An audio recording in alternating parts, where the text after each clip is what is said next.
living fully alive in every way. You're listening to Relationship Prescriptions with Dr. Carol. Does the Super Bowl have anything to do with trafficking and you? Hi there, I'm Dr. Carol, and thank you for being part of our podcast family and joining me for what I consider one of our very special episodes today. This week, if you're listening to this podcast when it first comes out, there is going to be a flurry of activity in Miami and all the stuff that goes on with the Super Bowl. You are probably aware at some level out there that sex trafficking and all of that has some connection with the Super Bowl. It gets concentrated in that area, but what does that have to do with you? And even more, what does it have to do with porn and the addictions that many, both men and women, struggle with related to that? My friend Kathryn Lee is going to be addressing that in this program today. Now, we are going to be talking about some very sensitive things. So if you do have young children nearby, sensitive young ears, you may want to put this on pause and get them occupied elsewhere and come back and listen to this conversation when they might be otherwise occupied. My friend Kathryn Lee has been on our program before, and she is perhaps one of my favorite guests always. She and I have known each other for over 10 years. Kathryn Lee is the developer originally of a faith-based personal development program, The Ultimate Source. She's an author, an internationally recognized speaker. She's been on Oprah more than once. More recently, she is the founder of the Pure Hope Foundation, strengthening families and supporting women coming out of sex trafficking in the sex industry. She has an amazing passion for this topic. The connection between sex trafficking and porn is stronger than I had ever realized before talking with Kathryn about that. And for this Super Bowl week, not because it doesn't happen at other times during the year, but because there's a bit more focus on it this week, I thought it would be an amazing program to have a conversation with Kathryn about her perspectives and experience in helping individuals caught in these situations and giving some practical ideas about what you can do. So this does affect you. It affects your family. It may affect your own life personally.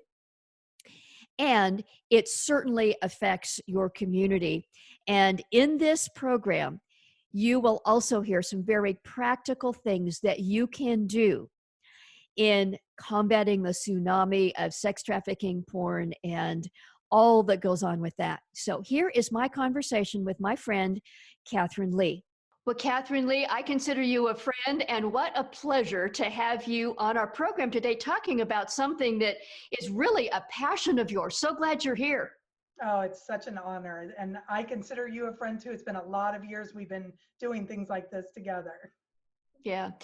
This week, the Super Bowl is coming up. It really isn't any different than any other week as far as the human perspective and the trafficking and the porn and just the really heavy topics that we're wanting to get into today. But let me start, Kathryn, by just asking you to give a little perspective about how this whole area became a passion of yours. What did you start seeing, or how did you get involved? That's a great question. So really, this goes back quite a long ways in my life, because when I was a little girl, I had a grandfather that was addicted to pornography. And although he had things hidden away in trunks and drawers, right? Little kids go exploring, and it was very easy to find. Just like porn is so accessible nowadays, right? On every phone or device, it's everywhere and easily accessible. Even under mattresses or in drawers or in trunks, it was very accessible. And so very young, I personally was exposed to pornography and created a curiosity and a wrong thinking about sex and identity and women and value and all of that. But when it came to a peak for me, there were two very distinct times that tie that together. One was the day that grandfather passed away. we were all standing around his bedside. Of course, he was more than a man addicted to porn, right? Every Yeah, man is. And so he exactly. was still a grandfather, he was still a husband and a father, and we were gathered around his bed, and he took his last breath, and my grandmother went like this. She took a deep breath and she said, "Get that stuff out of my house." Whoa. The first words after 50 Whoa. years of marriage after he died was, "Get that stuff out of my house." Whoa. Yeah, what a disappointing legacy for a man who was a pharmacist and a contributor to his community, but inside his own home there was Yeah. this shame that Yeah. was existing, and this pain that existed for his wife, that's what rose to the surface in that moment. And I will never forget, I was young, 19, 20 years old, but I saw the look on my father's face, just his head dropped, and he spent the afternoon grieving his father, carrying pornography, barrels and boxes of pornography Oh out of my. their home. And it just made a mark on me, and I didn't really understand where that would lead. Yeah. Wow. What a big mark. Yeah, it was huge. And that mark for me was, I think we all have things in our life that they stand out and we don't know what they're Yeah. for, or they cause a Yeah. lot of pain, but we don't know how to turn them into purpose.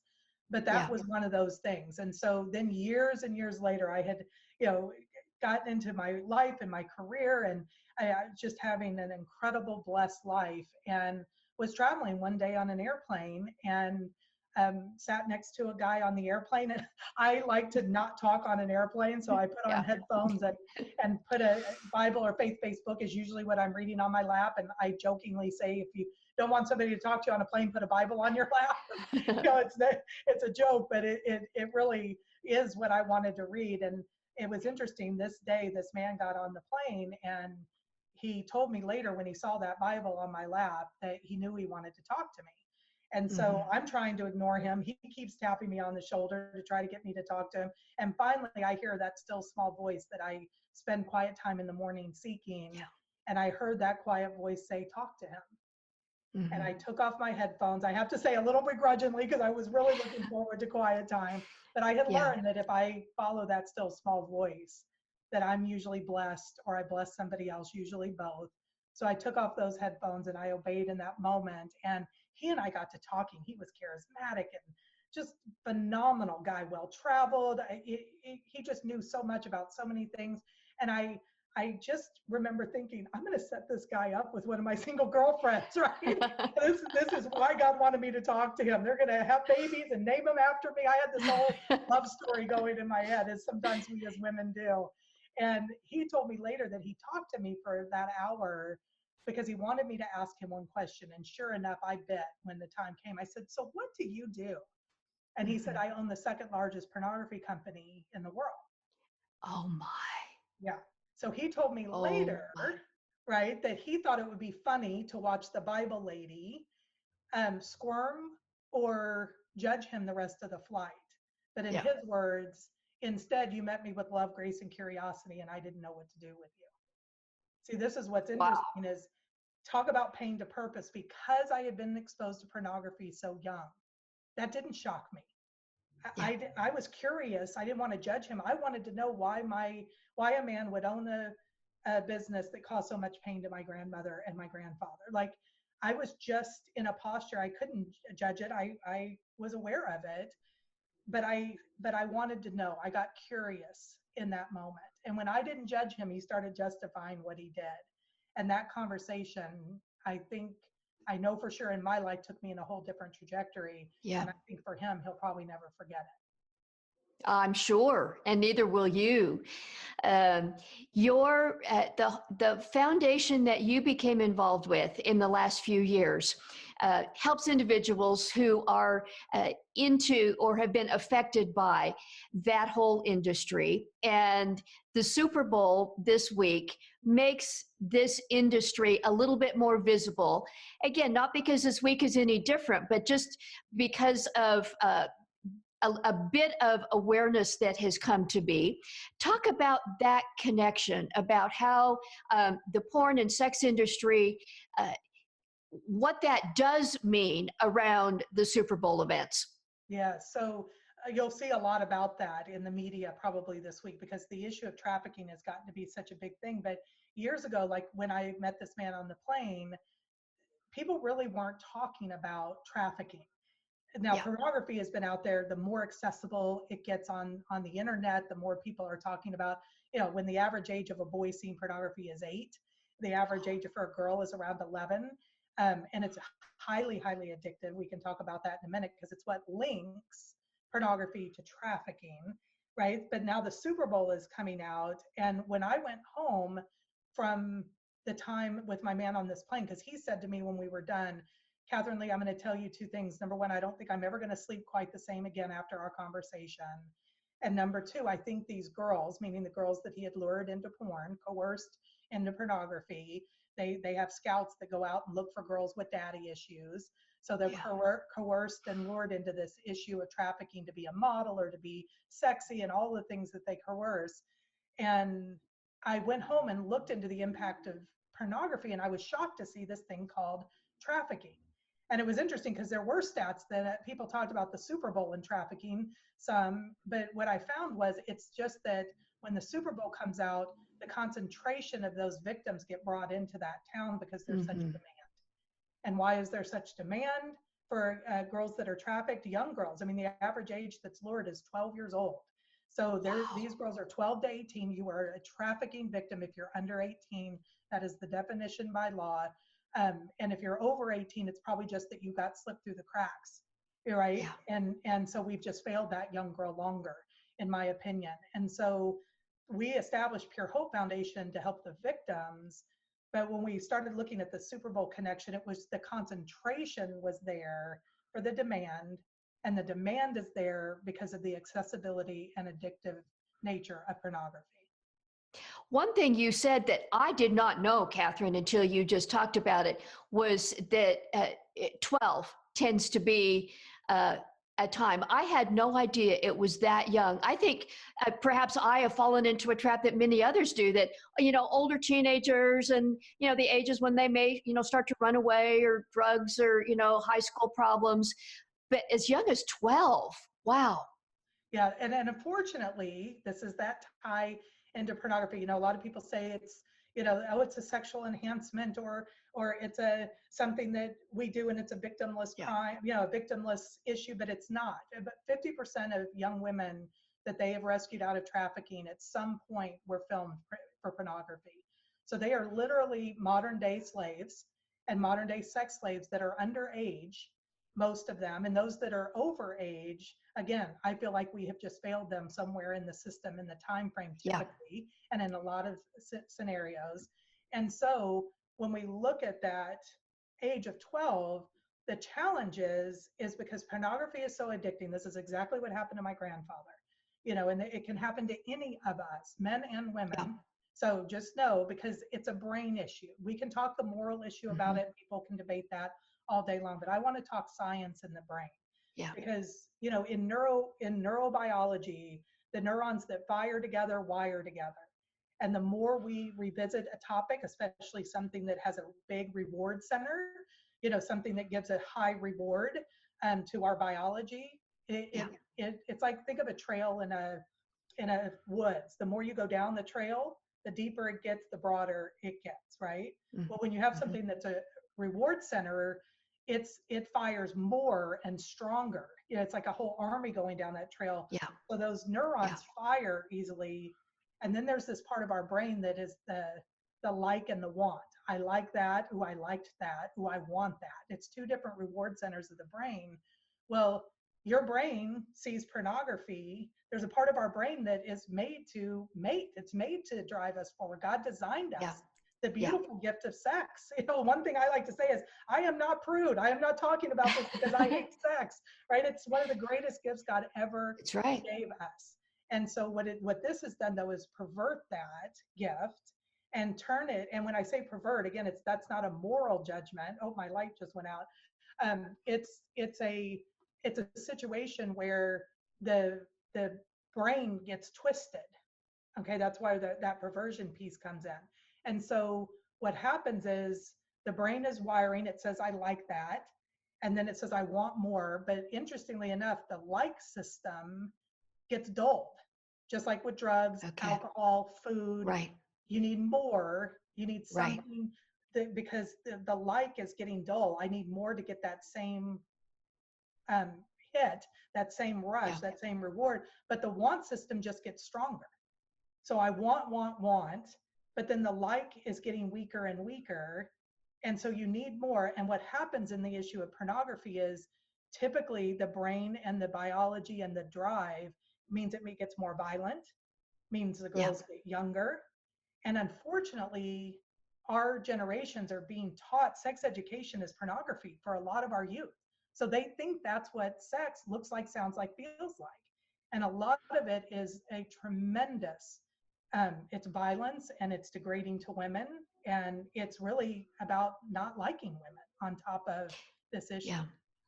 Yeah. When our generation thought about pornography, it might be, a naked woman or bare breasts or, a man and a woman having sex. That is just the tame now. That really is not what we're talking about.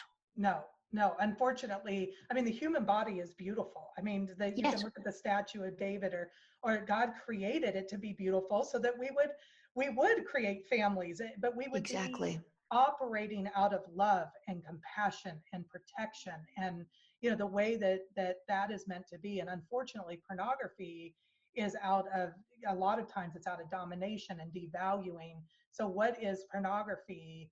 Unfortunately, the bare breasts and the other pieces then makes you more curious. And that's why, by the way, you can get free pornography all day long. It's one of the biggest economies in the world, pornography. And yet you can get a ton of it for free. Why?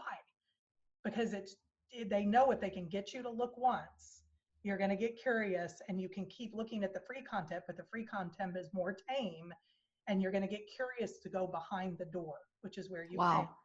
And that's where the money, because again, they're depending on those brain systems that create the addiction and those neurons getting stronger and firing together. And then what happens is regular sex, meaning sex with men and women together in marriage, doesn't satisfy.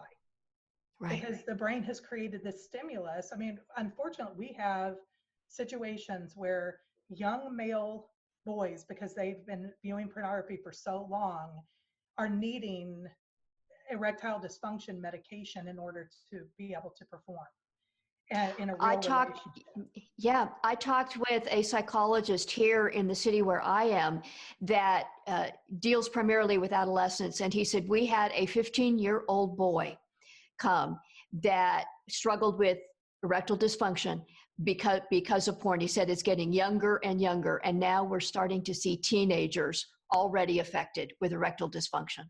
Yes, and one of the questions I often will ask if I hear of a teenager, especially boys, but it does affect girls, if they're lonely, if they're hiding, which we all hid in our rooms and didn't want to hang out with our parents. I'm not talking about that, but there's a depression that happens because one of the things that happens again with pornography is I need to be alone, and then I've got the cues of that computer makes me want porn, or that picture of a girl on TV or on a billboard cues that desire, because cue is the way our brain works for habits. And so in a positive way, that can be positive. In a negative way, it's dangerous, and it creates those cues everywhere. So if a kid is pulling back and depressed and grouchy, I will often ask, do they have access to pornography? Because it creates an isolation mechanism that creates loneliness. And loneliness is, they're saying, and you would know better than I do as a medical doctor, it's one of the greatest issues in health today is loneliness. And then, of course, depression and anxiety. And that can all be tied together too. So again, it's an issue. I had not thought about the connection between porn and loneliness, but that is powerful. And yes, we do know that there is a loneliness epidemic, and the impact on longevity, the impact on physical health, the impact on disability and disease is very strong with loneliness, but the impact of porn on loneliness, that is powerful. Yeah, because the drive is I need to be alone in order to view this. And Yep. then because I speak on this topic and because of what I do and because of the story of the man on the plane, people end up wanting to talk to me about this issue of pornography, even though the majority of my work is done in the issue of trafficking as far as rebuilding those beautiful young women's lives. But I talk on this topic a lot, and I literally will have young men from 15 to more mature men in the age of 80 standing in line waiting for me, tears in their eyes. I've never met a man that was proud that he was Yeah. addicted to porn. And if you watch TV enough in mainstream, you'll see them joking about porn. Actually, Yeah. last year there was a Super Bowl commercial that actually brought chips, Doritos, and their Super Bowl commercial was as if a man was looking at porn, but they made it about the chips. So like, I don't even want to get into it, but it was like, Right. literally, they made it as if he was watching porn, but it was actually the chips he was hiding. So we may joke about it, right? But I've never met Yeah. a man face to face that didn't stand in front of me with shame and regret, tears running down his eyes, and saying, I don't want to do this. I'm never proud when the moment is over. It does not make me feel more manly. Yes, do they like the release? Do they like the images in the moment? But the shame they carry, the isolation, the loneliness, the fraud they feel, because men are meant to be the protectors. Right. Women are strong, but we like to have somebody in our life that is there for us, and men love to be able to provide and protect, and they're instead ashamed or isolating to be alone. And then this wall gets put up. It deadens the connections between relational connection in the brain as well. So it's a crisis. It's a health crisis. It's not Yeah. just a moral crisis. If you set the moral piece aside, which I don't feel we can separate it, but if we could, there's still the mental health and the physical health and the satisfaction of life and connections, relational health that we have to deal with. Yeah. We've glossed over perhaps a little too quickly the connection between porn and human sex trafficking. You've alluded to that, but with the women that you have worked with who have come out of various aspects of the sex industry and trafficking and whatever, and then the talking that you do to people about porn, make that connection, unpack that a little bit. Yeah, so some of this will be hard to hear. I love to say that, but what I want to tell you is don't turn away just because if it's a dark topic. It's Yeah. interesting. It got dark in here for me because if I just was able to get a little bit of light, it's no longer dark, right? So Yeah. we bring light and hope into this topic all the time. And if I could tell you the stories of these incredible young women, you would leave with hope. You wouldn't want to turn Yeah. away. You would want to say, Yeah. what can I do, right? But what I want to tell you is that, you know, when a young woman is either stolen or coerced, meaning maybe she did run away, and a man comes and says, hey, can I help you? Let me help you. Or he acts like a boyfriend online. They're consistently targeting young girls to see if they can get a girl's attention. And what happens with this issue of trafficking, number one, the girls literally, when they're trafficked, so then they're drugged or they're forced into a sexual experience, or they're manipulated, like, he's my boyfriend and you can make us a better life if you'll just sleep with this one friend. There's lots of different ways it happens, but then it turns into full-blown violence and trafficking and all of that.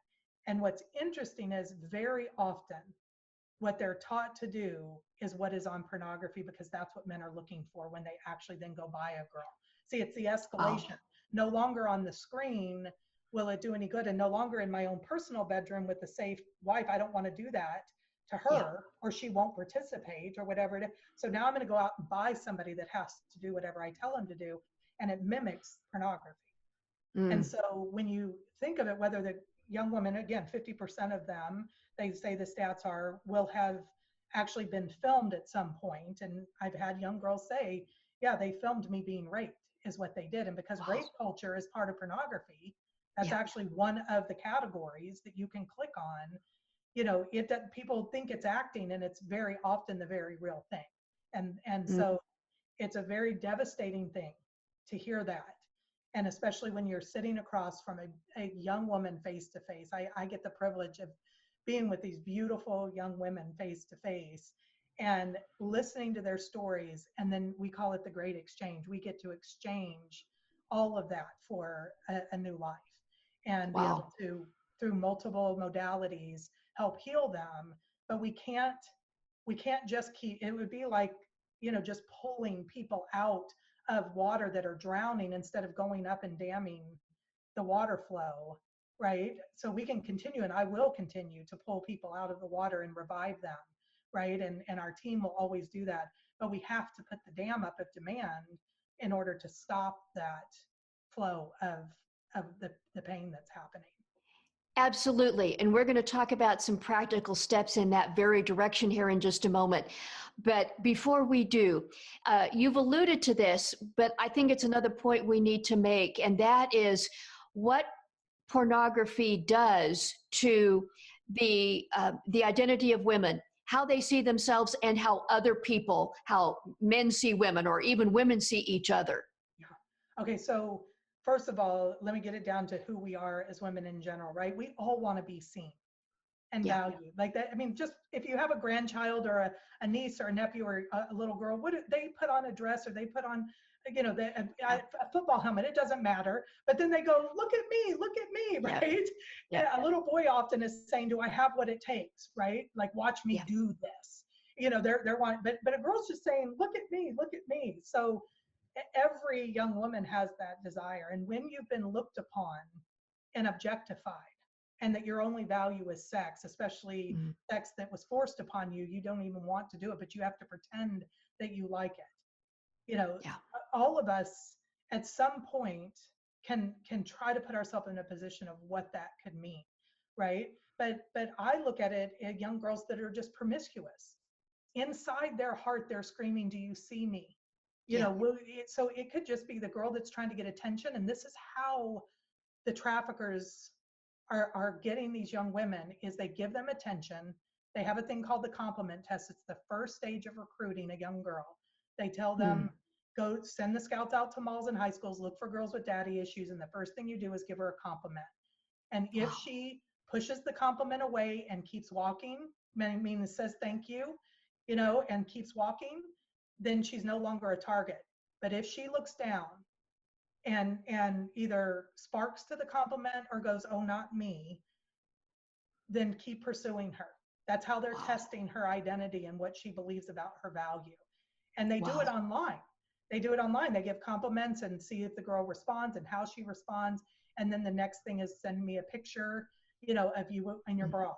And then it's, and that escalates from there. And then the threat is, I'm going to put this out on your social media. I can send it to your parents. I can send it to people that go to school with you, to all your mutual friends. So then the threat is there of Yeah. exposure, right? Or they think this boy likes them because often they're in the form of a boyfriend. So Hmm.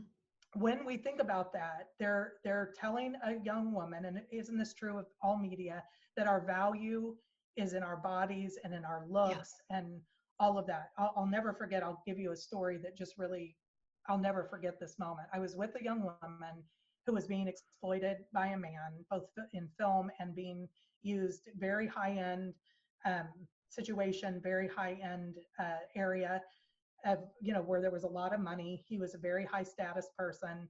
And it was a joke that they would use for her to go in and see if she could get these men to sleep with her. He was trafficking her Yeah. for clients, but he made it a sex game for them. And she Yeah. was a good 10, 20 years younger than he was.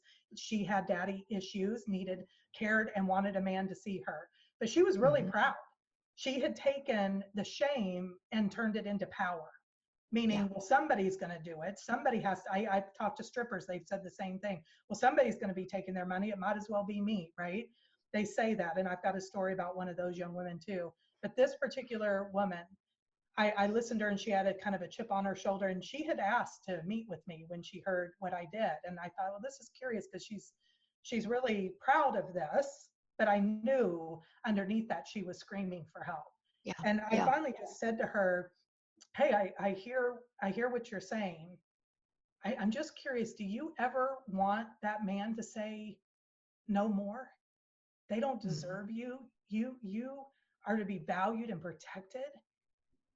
And she Wow. lost it crying. Wow. I mean, that broke Mhm. everything, because inside of her, that's what she was screaming for. And sometimes Yeah. these girls have screamed over and over and over again. And one of the lies that they're told is nobody cares about you.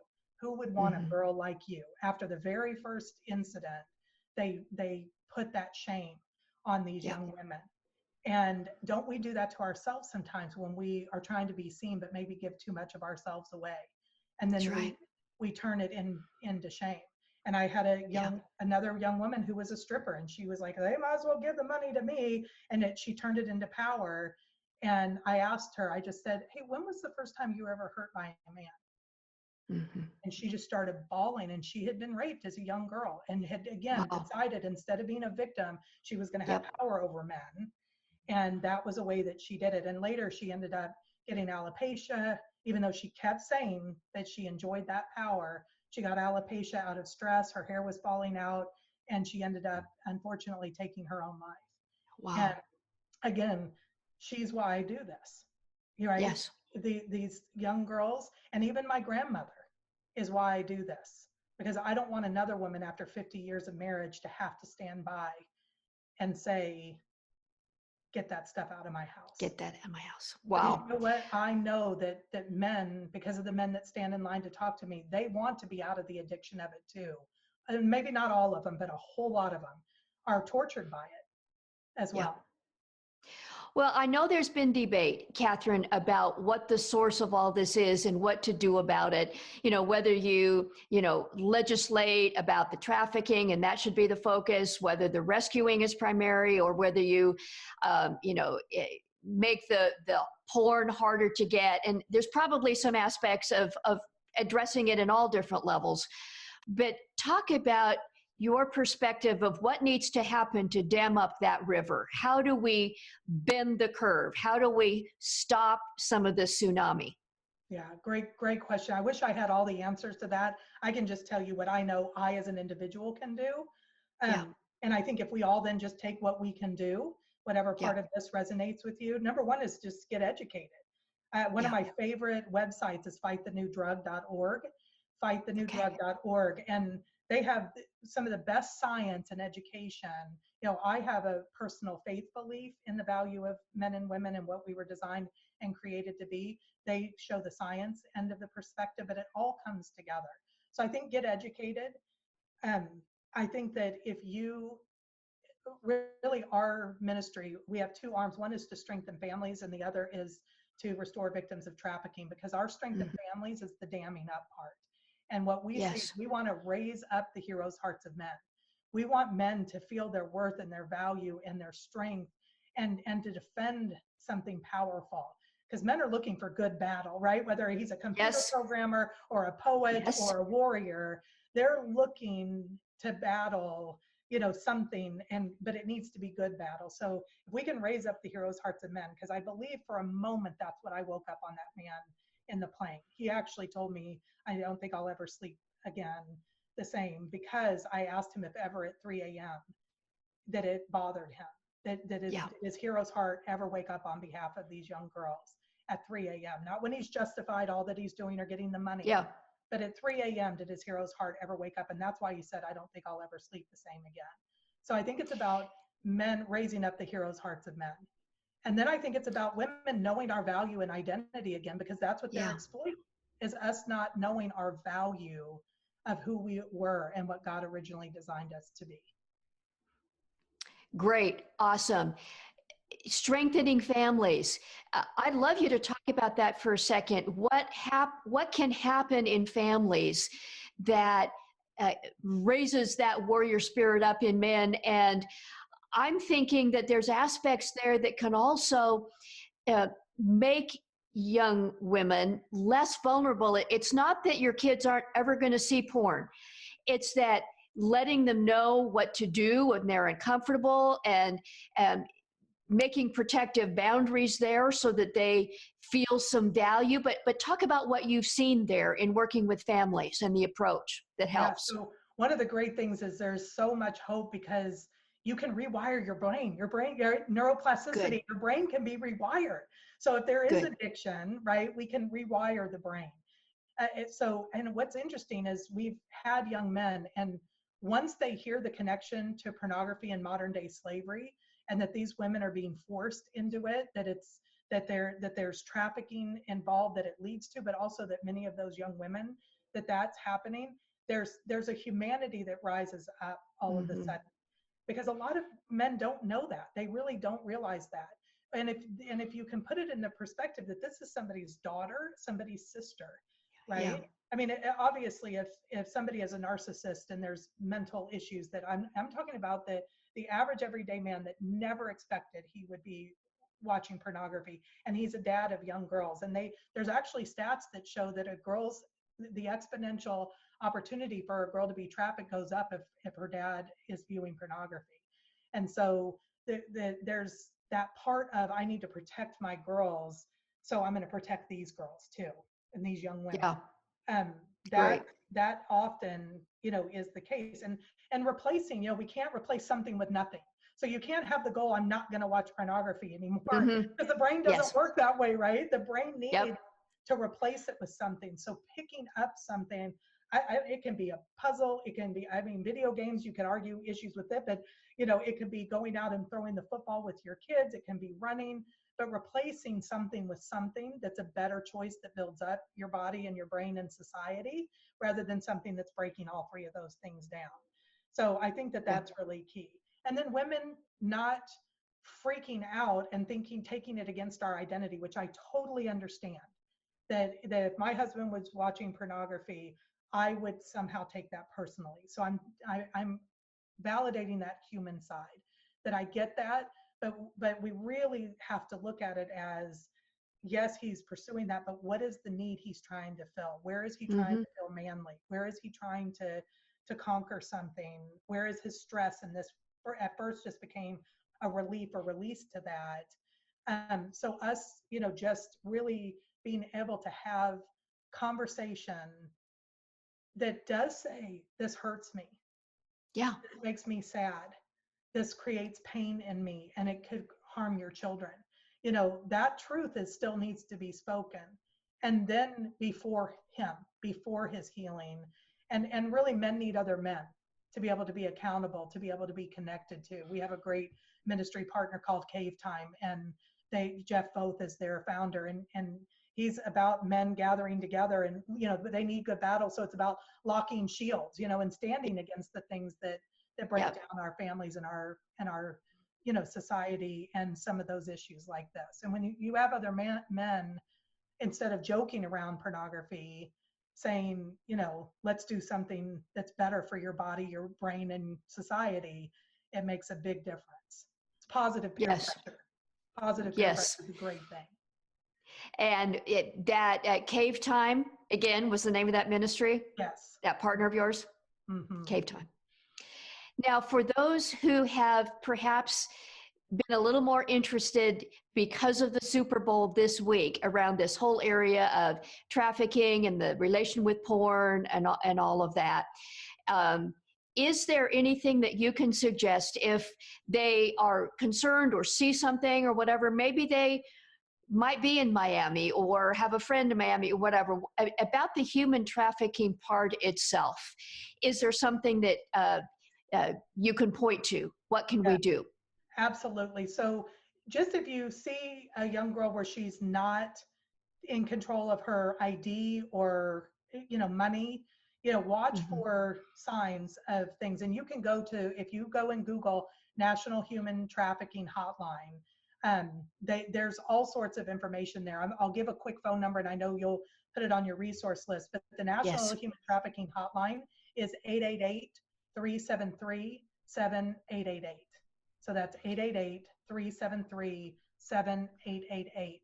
And so you can report it. You can spread the awareness, because again, trafficking is happening everywhere, in every city in the United States. It's the second largest criminal industry in our country, and the fastest growing. So it's growing faster than drug trafficking. Drug trafficking is number one. Human trafficking is growing faster than Wow. So remember when we thought meth and opiates wouldn't come into middle class America, right? We used to think that about drugs, and they have infiltrated. Well, the Yep. same thing is happening with trafficking because of online access, and so and demand. So we want to stop something around this. So the Super Bowl, what I love about it is it raises awareness to this Yeah. issue because the concentration in that city is greater, because pimps and the people that are coercing slave owners really are bringing in Hmm. more to meet the demand. So then media is picking up on that now, which is great. So we can then say, look for local um, people in your area that are doing awareness and or Yeah. restoration. See if you can volunteer. See if you can give. That will make a huge difference in just one organization to get boots on the ground and to get some volunteers and or to have funds being donated. So see what you can do Yeah. to help in that way. And really just ask your kids, what do you know about pornography? What do you know about trafficking? You don't have to freak out, and you know what I mean? You know, you can put, there's some great software out there. One that I love is called Covenant Eyes. I don't get We any do too. enforcement. Yes. Love Covenant Yes. Eyes, because at least you're blocking. Like if a criminal was trying to come into your house, you would put up some blocks and barriers. So you can do that. But talk to your kids. Kids are smart, they're savvy, they actually want to talk about these things. You know, I talked to my daughter the other day about sex and saying, I don't want you educated and me assuming, because of the work we do, let's really talk about this. What do you know? What don't you know? And I used a term, a sexual term. And, you know, at first she was like, oh, mom just said that word. I go, you've heard that word before. And she's like, yeah, Yeah.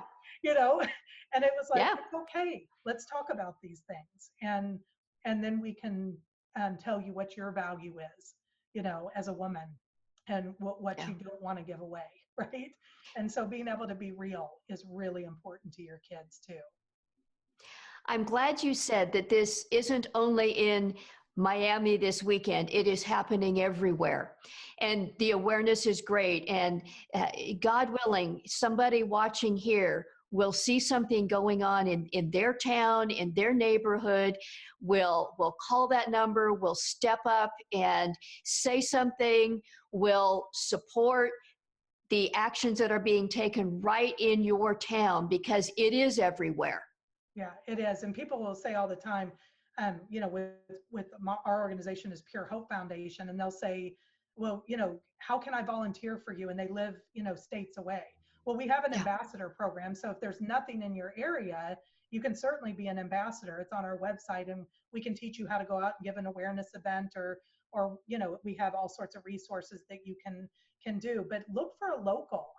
You know, I believe there's enough of us to make a difference. Look for a local organization that you could volunteer with, and you know, and see what you can do to help. And certainly you can always give, you can always pray, and it Yes. really makes a huge difference. Every dollar makes a difference, and every prayer makes, you know, infinite impact of in this issue. It does. Well, Kathryn, it has been such a pleasure. Let people know who are watching how they might connect with you. And then, yes, I'm going to come and give them a way where they can get a list of these resources we've talked about, and others as well. But how can people connect with you? Yeah, so I think the two best ways that most of us are doing these days is on Facebook. You can go to Pure Hope Foundation. On our Facebook page, we're Pure Hope Foundation. And then there's also purehopefoundation.com, our website. So those two places are the best places to connect. And I know I have a book. A lot of people ask, Yeah. we've talked about it before. People say, I want to know more of the story, because like I said, I hate that I'm sitting in the dark, but it's kind of symbolic that the light went out, right? Because I always say, when you bring light to a topic, it's no longer dark. And so Yeah. people kept saying, you have to write a book of how this all came about. Because I mean, we literally touched the tip of the iceberg, and it's a very Yeah. compelling, it's a memoir of my life. I mean, it's not just the trafficking issue, but just how God can use pain for purpose. And it's called Interrupted, and you can get it on Amazon. It's the joy and mystery of a God-directed life. And I really believe that we all are in the middle of that mystery of how pain can be turned to purpose. I always tell people, you won't have to sell your home in Southern California and move to a small town in Texas, I promise, if you get involved. I don't know that everybody's called to that, but you can do something. And service, Yes. right? Serving other people is one of the greatest sources of health and thriving that we can do, is to give service to someone else in an act of love and giving. And so being able to serve in your community or serve Pure Hope Foundation or serve somewhere Yes. will make a huge difference in this issue. Well, I can vouch for how compelling Interrupted is. That memoir is powerful, and it just demonstrates what a person who makes their story and their pain available to bless others and for God to use in doing that, the difference it can make. And you are a great example of that, Kathryn, and we are so honored to have you spend this time with us. Well, thank you. And I do have to say, I really believe with all my heart, like, don't put the focus on me, because it really is my staff, the women that live in the home and love these girls 24/7, and the young women themselves that are the real Yes. heroes of this story. I just was sitting next to a man on an airplane, heard of an issue that somebody needed to do something. And I did something, but I couldn't do it without our donors. I couldn't do it without our staff. And none of us could do it if these girls weren't courageous enough to get the help that they needed. And if all of us could be courageous enough to get the help we need for the areas that are breaking down our bodies, our brain, our society, right, we would live in such a better world. And so they're my inspiration. So thank you for having me on so we could shine a light on that. Absolutely. And may the light shine brighter always. Thank you, Kathryn. I hope that was encouraging, because it's meant to be. There are things you and I can do about this. I just want to mention a couple of resources again that Kathryn and I mentioned. FightTheNewDrug.com. That will give some amazing resources around addressing porn. Kathryn Lee's foundation, Pure Hope Foundation, involved in strengthening families and helping women who are coming out of that world. Check that out. And I'm going to ask you to prayerfully consider making a donation to Pure Hope Foundation. Now, we mentioned a number of other resources in this program as well. If you would like a resource list mentioning all those and others that you can connect with in addressing porn in your own life or in your family, for your kids, link to Kathryn's book and the foundations we talked about, link to Covenant Eyes, I'm going to invite you to text the word Super Bowl, just one word, Super Bowl, to 44222. Text Super Bowl to 44222, and we will send you a list of resources related to everything that we talked about, those that we did mention, and also some extras. Thank you for being part of our online family. Thank you for your prayers and your actions in addressing these big challenges. God is big enough, and we together, as Kathryn said, we together can make a difference, and your life can be different as well. If you are struggling with porn or trafficking or something like this yourself, check out these resources. And I'd also love to hear from you on our online home, drcarolministries.com. You can send me a confidential message there, a comment or a question. Would love to hear from you. Thank you again for being with us for this very special program. And until next time, may God bless you. Thank you for listening to Relationship Prescriptions with Dr. Carol. Our purpose is to provide trustworthy resources that help you and others live fully alive in every way as God intended. If you would like to help others experience transformation in their lives and relationships, we invite you to partner with us. Text the word GIVE, that's GIVE, to the number 512-980-1620, or visit our website at drcarolministries.com/donate to make a one-time contribution or monthly gift. Your financial support allows us to expand our message and to help others. Thank you so much, and may God bless you.